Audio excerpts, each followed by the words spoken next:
Our hearts beat to the city streets. We began to feel the fire. We rise like tall buildings as the chemicals they take. Hello guys, Radhe Radhe. Welcome back to my channel. कैसे हैं आप सब? I hope आप सब अच्छे होंगे guys. तो ये मेहंदी मैंने कल भिगाई थी बालों पे लगाने के लिए, तो अब मैं इसको लगा रही हूँ मॉर्निंग में। तो सुबह के सारे काम हो गए हैं, अब मैंने सोचा मेहंदी लगा लेते हैं। तो यहाँ पे ना मैं विटामिन ई डाल रही हूँ इस मेहंदी में। तो कल रात को जो मैंने इसमें जो मैंने इंग्रेडिएंट्स डाले हैं वो मेरे पिछले ब्लॉग में बताया है मैंने पूरा। तो आप मेरा जो, अगर आपको जानना है तो आप मेरा पिछला व्लॉग देख सकते हैं कि मैंने इस मेहंदी में क्या क्या मिलाया है। तो बस सिर्फ मैं इसमें अभी मिला रही हूँ विटामिन ई, और अब लगा लेते हैं इसको बालों में। तो बाल ना मैंने सुबह धो लिए थे और अभी जो है मेरे बाल अच्छे से सूख गए हैं। तो अब इन पे ना लगा लेते हैं मेहंदी। और मेरे ना थोड़े से अभी बाल लंबे हो गए हैं, पहले थोड़े से छोटे थे। मेहंदी जो है वो मैंने लगा ली है, तो अब ना कुछ और काम कर लेते हैं। जब भी ज्ञानू सोती है तो मैं उस चीज़ का पूरा फ़ायदा उठाती हूँ, और जितनी देर वो सोई रहती है ना तो मैं अपने छोटे मोटे काम जो है वो निपटा लेती हूँ। नहीं तो वो ना कुछ भी ऐसे काम करने नहीं देती है। बहुत बच्चे होते हैं ना कि मतलब उसको भी करना होता है मेरे साथ जो भी मैं कर रही हूँ। रोज जब भी मैं कान्हा की पूजा करती हूँ मॉर्निंग में, लड्डू गोपाल जी की, तो आरती ना मैं घी का दिया लगाती हूँ आरती के लिए रोज सुबह। तो उसके लिए ना मैं यहाँ पे बाती बना रही हूँ घी की। और ये जो आइस क्यूब है ना मेरे पास, तो मैं इसी में बनाती हूँ। मैं क्या करूँगी ना कि पहले सारी बातियाँ बना के इसमें डाल दूंगी, फिर इसके ऊपर से सब पूरा घी फिल कर दूंगी इस पे, और फिर इसको डीप फ्रीजर में रख दूंगी जमने के लिए। तो जब ये अच्छे से जम जाएगा ना, फिर इसको मैं एक बॉक्स में सबको निकाल के रख दूंगी फ्रिज के अंदर ही। तो एक बॉक्स में भर के रख दूंगी, और रोज जब भी पूजा करेंगे तो फ्रिज से एक बाती जो है निकाल के और उसको आरती के लिए लगा देते हैं। तो मैं ऐसे ही करती हूँ, क्योंकि घी जो है ना फिर उसमें ना हाथ पूरे सन जाते हैं। और रोज रोज घी मतलब कभी नहीं गला होता है, कभी गला होता है, और कभी ठंड में। तो इस वजह से मैं ऐसे ही बना के रख देती हूँ, तो काफी इजी हो जाता है। बस जल्दी से जाओ फ्रिज में, घी की बातें लेके आओ, जला दो। नहीं तो हाथ पूरे चिपचिपे से हो जाते हैं घी में ना, बार बार मतलब उसमें छेड़ने से। और जो हम उसमें डिप करते हैं चम्मच वगैरह, वो भी लतर पतर सब ऐसे ही हो जाता है। तो इस वजह से मेरे को ये बहुत ही अच्छा तरीका लगता है कि एक दिन बैठ के अच्छे से बना दो, और फिर उसके बाद पूरा। और ये ऐसे भी ये काफी बन जाते हैं इस आइस क्यूब में। इसमें 21 या 22 बन जाते हैं एक ही बार में। तो मतलब एक ही बार में 21-22 बन जाए तो एक महीने के लिए हो गए पूरे। दो बारी में बना दो तो 2 महीने के लिए हो जाते हैं इजीली। एक ही दिन में बना दो बस, और फिर उसके बाद यूज कर लो पूरा 1-2 महीने तक। फ्रिज में खराब भी नहीं होता है, बहुत अच्छे से यूज हो जाता है। तो इसलिए मैं ये बातें बना रही हूँ, और मैं दीपावली के लिए भी ऐसे ही बना के रख दूंगी सारी बातियाँ। तो उसमें तो थोड़ा सा कैंडल जो होता है ना उसको भी पिघला के डाल सकते हैं, और थोड़ा सा घी, तो वो भी अच्छे से बन जाता है। जैसे कैंडल लाई मार्केट से, उसको एक फ्राई पैन में गरम करके पिघला दिया, और फिर उसके बाद उसमें थोड़ा सा घी भी ऐड कर दिया, थोड़ा सा कपूर भी ऐड कर दिया, थोड़ी खुशबू आ जाती है। और फिर सारे बातियां जो है इसमें बना के रख दो, और दीपावली के दिन फिर आपको बाती बनाने की कोई झंझट नहीं होगी।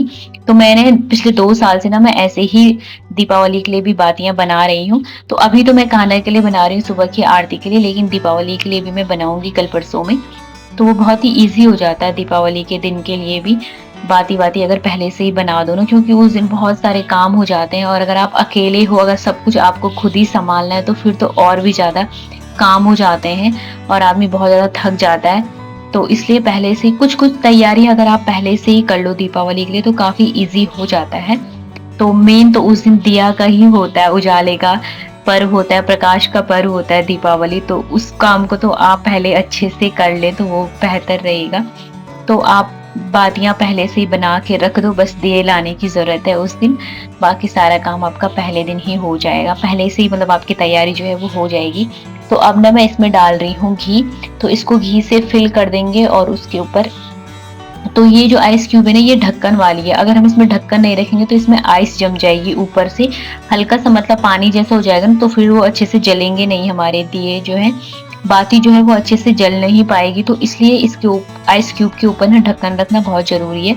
तो मैंने इसीलिए मीशो से मैंने ऑर्डर करी है ये आइस क्यूब। ये स्पेशली मैंने दिया बाती बनाने के लिए ही मैंने इसको ऑर्डर किया है मीशो से। तो इसके ऊपर जो है वो ढक्कन भी है, तो अभी हम इसके ऊपर ढक्कन रख लेंगे। तो उसके बाद इसमें आइस जमने का कोई दिक्कत नहीं होगा, पानी जाने का तो ये अच्छे से। और यहाँ पे देखो ये जम भी गए हैं, बस 2 घंटे लगे और ये जम गया और मैंने इसको बाहर निकाला। फिर मैंने इसके बाद एक और रखा बाद में, तो ये जम गया और अब इसको हम ऐसे स्टोर कर लेंगे एक बॉक्स में। तो उसके बाद इस बॉक्स को फ्रिज में डाल देंगे और जब भी हमें सुबह पूजा करनी होगी, सुबह या शाम को, जब भी आप घी की बाती लगाते हैं भगवान जी को, उस टाइम लगा सकते हैं इजीली। तो यहाँ पे देखो ढेर सारे बन गए हैं, तो ये 2-3 महीने मेरे आराम से चल जाएंगे। और अब मैं नेक्स्ट डे जो है वो दीपावली के लिए बनाऊंगी। सो गाइज, अगर आप भी रोज पूजा पाठ करते हैं और घी की बाती लगाते हैं तो आप इस तरीके को ट्राई करना, तो आपको भी बहुत इजी फील होगा। और आज ना काफ़ी दिन बाद यहाँ पे थोड़ी अच्छी सी धूप आई है, तो कपड़े टाइम से सूख गए हैं। तो अभी बज रहे हैं 3 और मैं यहाँ पे ना जल्दी से कपड़े फोल्ड कर लेती हूँ। फिर उसके बाद आएगी गुड्डू घर 3:30 बजे, फिर 1 घंटा उसको देना होता है, उसको कपड़े चेंज कराओ, खाना खिलाओ, तो 1 घंटा पूरा उस पर लग जाता है। फिर 4:30 हो जाता है टाइम। तो ऐसे ही मेरा पूरा दिन निकल जाता है, फिर आराम करने का बिल्कुल भी समय नहीं मिलता है। तो यहाँ पे ज्ञानू भी आ गया है, ज्ञानू उठ गई थी, फिर मैंने इसको खाना खिलाया और अभी ये यहाँ पे मस्ती कर रही है मेरे साथ में। तो ये कभी तो काफ़ी टाइम सो जाती है, कभी नहीं सोती है और इसकी तबीयत थोड़ी सी आजकल ख़राब भी हो रखी है, फिर से इसको फीवर वगैरह हो रहा है। और अब यहाँ पे आ गई है गुड्डू। तो आ गया मेरा बॉस स्कूल से घर और इसका बैग जो है ना आजकल इतना भरा हुआ रहता है, पता नहीं क्यों मैम लोग बोलते नहीं है कि कम लेके आओ, पता नहीं क्या ही पढ़ाते हैं इतना, जो सारी बुक्स मंगा देते हैं स्कूल में। और अब जो मेरी मेहंदी है ना वो सूख चुकी है, तो अब मैं इसको धो देती हूँ। शाम के बज गए हैं 5, तो ये मैंने ना दिन में लगा ली थी 11 बजे, तो काफ़ी टाइम हो गया है, तो अब मैंने सोचा इसको धो लेते हैं। सो गाइज, यहाँ पे पानी जो है ना मैं डायरेक्ट नल से नहीं ले रही हूँ, क्योंकि अगर मैं डायरेक्ट नल से पानी लूँगी तो बहुत ज़्यादा पानी वेस्ट होता है, इसलिए पहले मैंने बाल्टी भर ली है और अब मैं आवश्यकता अनुसार ही पानी डाल रही हूँ अपने बालों में। तो हमें ना इन सब चीज़ों का भी थोड़ा बहुत ध्यान रखना चाहिए कि हमें ज़्यादा पानी वेस्ट नहीं करना चाहिए और लाइट्स वगैरह भी बंद कर देनी चाहिए टाइम टाइम पे। तो ये तो थी थोड़ी सी ज्ञान की बातें। तो अब मेरे बाल धुल गए हैं, अब बनाते हैं चाय। बाल धोने के बाद ना मेरा चाय पीने का मन कर रहा था बहुत ज़्यादा, क्योंकि थोड़ा सा ठंडी सी लग गई थी। तो अभी चाय बनाते हैं, चाय पीते हैं। और ये गुड्डू के पापा भी घर आ गए थे, लेकिन वो किसी काम से अपने फिर से चले गए हैं बाहर मार्केट। तो यहाँ पे मैं चाय पी लेती हूँ। और चाय का कप जो है ना उसका हैंडल ही नहीं है, क्योंकि मेरे बच्चों ने सारे हैंडल तोड़ दिए हैं कप के। और अब मैं सोच रही हूँ कि दीपावली पे ना नए कप लेके आऊँ, क्योंकि अगर कोई भी आ गया ना मेहमान घर में तो उसको चाय देने के लिए कप नहीं है हमारे घर में। बच्चों के साथ ना ऐसे ही होता है। और यहाँ पे पूरा घर फैला के रखते हैं, दोनों के दोनों मस्ती कर रहे हैं साथ में। सो आई होप गाइज आपको आज का व्लॉग जो है वो अच्छा लगा हो तो प्लीज़ लाइक कर दीजिए, सब्सक्राइब कर दीजिए चैनल को और कमेंट करके जरूर बताने कि आपको कैसा लगा आज का व्लॉग। मिलते हैं नेक्स्ट व्लॉग में, तब तक के लिए bye. Thanks for watching guys, take care.